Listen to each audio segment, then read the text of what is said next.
The sole body recovered from one of Australia's greatest naval tragedies has finally been identified. They searched for 67 years. Expedition after expedition came back with nothing.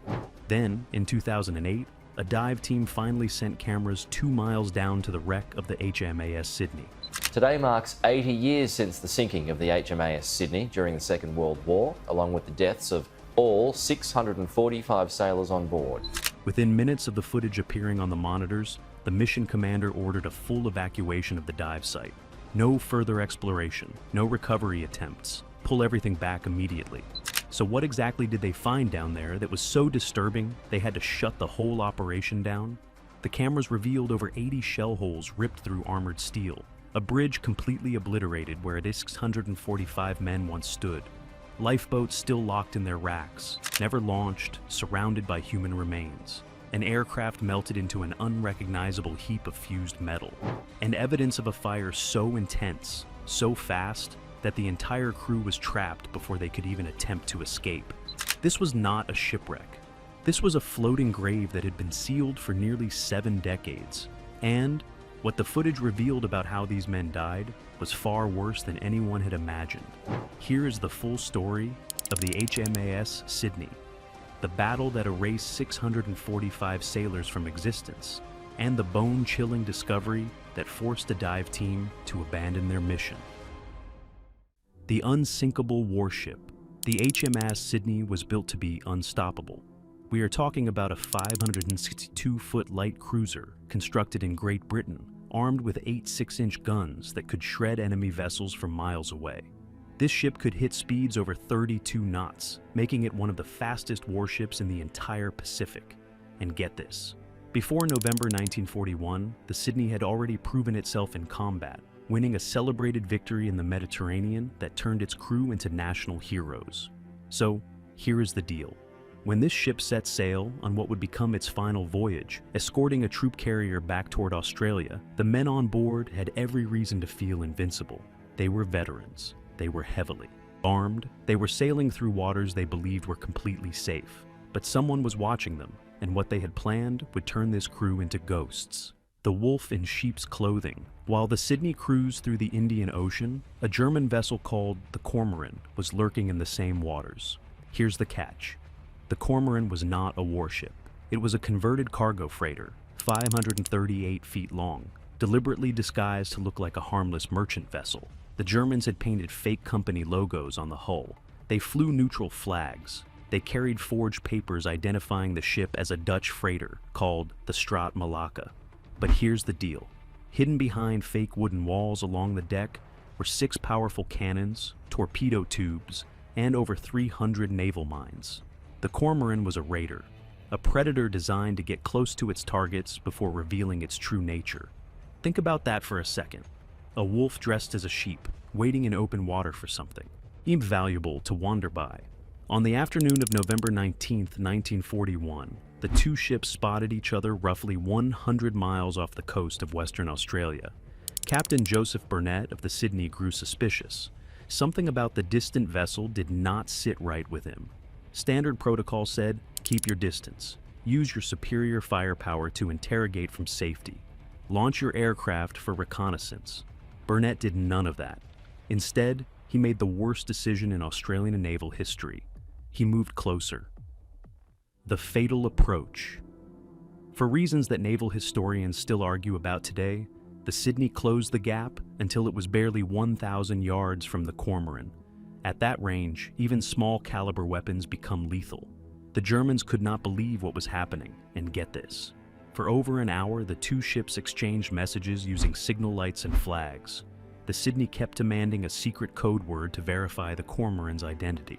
The German captain, Theodor Detmers, stalled for time. He pretended to fumble with his signal equipment, while his crew quietly loaded the guns and prepared the torpedoes behind those fake walls. Then, at exactly 5:30 in the afternoon, Detmers gave the order. The walls dropped. The German naval flag shot up the mast, and every weapon on the Cormoran opened fire at point-blank range. The first shells hit the bridge. Direct impact. Captain Burnett was standing right there.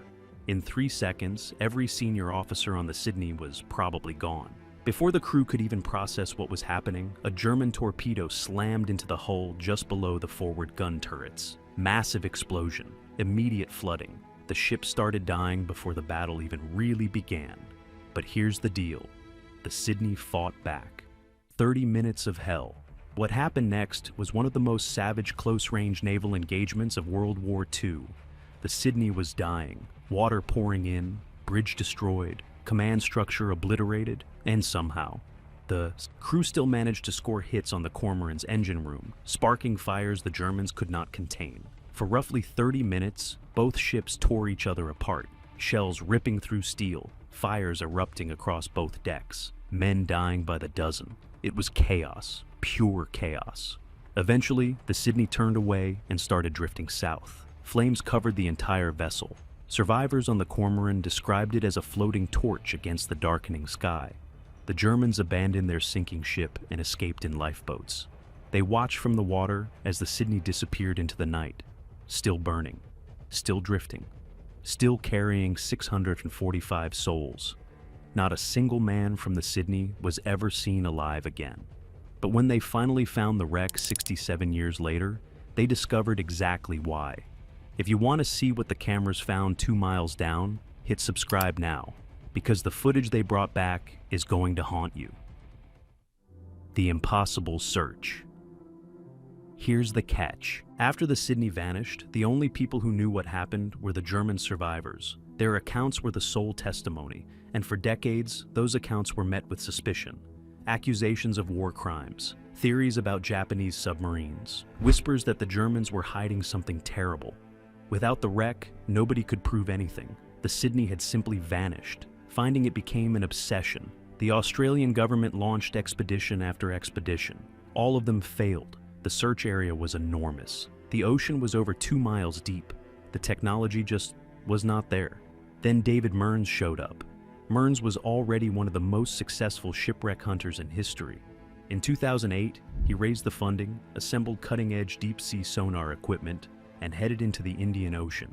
The work was brutal. Days of dragging sensors across empty seafloor, miles and miles of nothing. On March 12, 2008, the sonar pinged back an unmistakable shape. It was the Cormoran, right where the German survivors said it would be. Mearns later said that moment changed everything. If the Germans told the truth about their ship's location, maybe they told the truth about the battle. His team used the Cormoran as a reference point and expanded their search grid. 5 days later, they found it. The HMAS Sydney, broken, scattered across the seafloor at a depth of over 2,500 meters. Australia finally had its answer, but the footage that came back from the seafloor was worse than anyone imagined. The nightmare below. When the remotely operated cameras descended into the darkness and the first images hit the monitors, the mood in the control room shifted instantly. Marine archaeologist Dr. Michael McCarthy, who reviewed the footage, later described it as one of the most confronting things he had ever seen. This was not a shipwreck. It was a crime scene, frozen in time. The bow of the Sydney, the entire front section, had completely sheared off and was lying a significant distance from the main hull. That explained the rapid sinking. Once that bow broke away, water would have flooded in like a dam bursting. The crew had almost no time. And get this. The cameras counted over 80 shell holes punched through the armor plating. Many showed signs of internal explosions, meaning German shells penetrated deep into the ship before detonating. Some naval analysts believe the Sydney was hit by far more shells than the German survivors ever admitted. Others think the ship's magazine detonated internally. The wreck footage suggests both theories might be true. But here is the detail that disturbed the investigation team most. The lifeboats were still locked in their storage racks. On most shipwrecks, you see evidence of escape attempts. Lifeboats launched or at least partially deployed. On the Sydney, the boats were either untouched or completely incinerated. The reconnaissance aircraft mounted on the deck was a melted mass of fused metal. The fire spread so fast and burned so hot that the men never had a chance to reach the boats. It is not that simple, though. The question that haunted investigators was this: why did the Sydney never send a distress signal? The radio room should have been able to transmit something. Some historians believe the communications equipment was destroyed in the opening salvo. Others suspect the chaos was so immediate and so overwhelming that nobody made it to the radio in time. Think about that for a second. 645 men, trapped on a burning ship, no way to call for help, no way to escape. The ocean swallowed them whole. The decision was made to halt further intrusive exploration. The HMAS Sydney was declared a protected war grave under Australian law. The dead would be left to rest. But one mystery remained, and it would take another 13 years to solve. The only man ever found. Months after the battle, a lifeboat washed ashore on Christmas Island. Inside was a body, a man in an Australian naval uniform.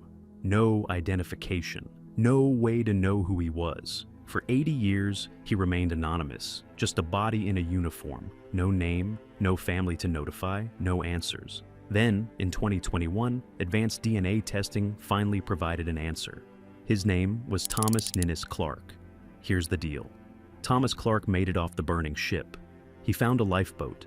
He escaped the flames that killed 644 of his crewmates. And he still did not survive. He is the only man from the Sydney ever recovered. The ocean kept the rest. Some researchers believe other sailors might have escaped the initial inferno. They might have made it into the water. They might have clung to debris or found flotation. But the ocean is unforgiving. Exposure, dehydration, sharks. Whatever hope they had died with them somewhere in that vast empty darkness. When the investigation team reached their conclusion, the room went quiet. Captain Burnett had made the worst decision in Australian naval history by approaching the Cormoran at close range. His failure to maintain distance, his decision not to launch reconnaissance, his underestimation of the threat gave the Germans the one advantage they needed, and 645 men paid for it with their lives. The families of those sailors finally had closure. They finally had a place to point to on a map. But the footage from the wreck site gave them something else too. The truth about how their fathers and grandfathers spent their final moments. Trapped, burning, fighting to the very end on a ship that became their tomb. Today, the wrecks of the HMAS Sydney and the Cormoran rest in permanent darkness, protected by law and guarded by miles of crushing pressure. They are monuments to a battle that lasted barely 30 minutes, but claimed nearly 700 lives. The Sydney's crew never sent a distress signal. They never had the chance. Could there still be secrets buried in that debris field? Could future technology reveal something even more disturbing about what happened? That night, drop your theories in the comments. And if this story is going to stay with you tonight, subscribe for more mysteries the ocean has been hiding.